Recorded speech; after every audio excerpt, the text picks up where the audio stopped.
This video is for worship leaders, worship pastors, or anyone else who grew up in the church, specifically worship ministry. My family is super musical and I had a good voice. So in church culture, that means that I have a gift. From musicals to Sunday services, I was always front and center. I led worship since I learned how to talk, and I even led worship in the megachurch world up until about a year ago. But as I've started unpacking some things, I've realized that my experience, especially in those last years, were full of cognitive dissonance. Cognitive dissonance is that psychological tension you feel when your beliefs and your actions are not lining up. The worship pastors who were over me would always ask, "Who are you doing this for?" pushing me to say Jesus, and I truly believed that. I don't think they had bad intentions, but at the same time, I was being praised constantly. You're anointed, you're so gifted, your voice moves people. So I was caught in this loop of external validation, being affirmed for how good I sounded and how I performed, but simultaneously being told this isn't about you, humble yourself.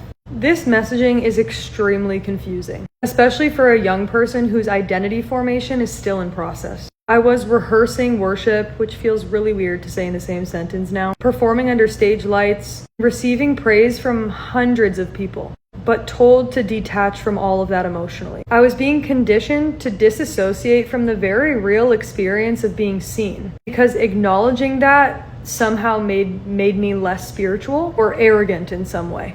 And that's where spiritual bypassing comes in. That's when spiritual language is used to dismiss or suppress psychological realities. Like being told, this is for God, not for you, even when your nervous system is lit up from being on a stage. Your brain is craving affirmation and your heart just wants to feel valued. I'm not saying worship is bad, and I'm not even blaming individuals, but we have to talk about the psychological impact that this has on people, especially on kids and teens. So if you're a worship leader, especially in large church spaces, and you're handing mics to young people, praising them 1 minute and telling them to humble themselves the next, please understand the identity confusion that this can cause. This is a big part of my story, and I know I'm not the only one.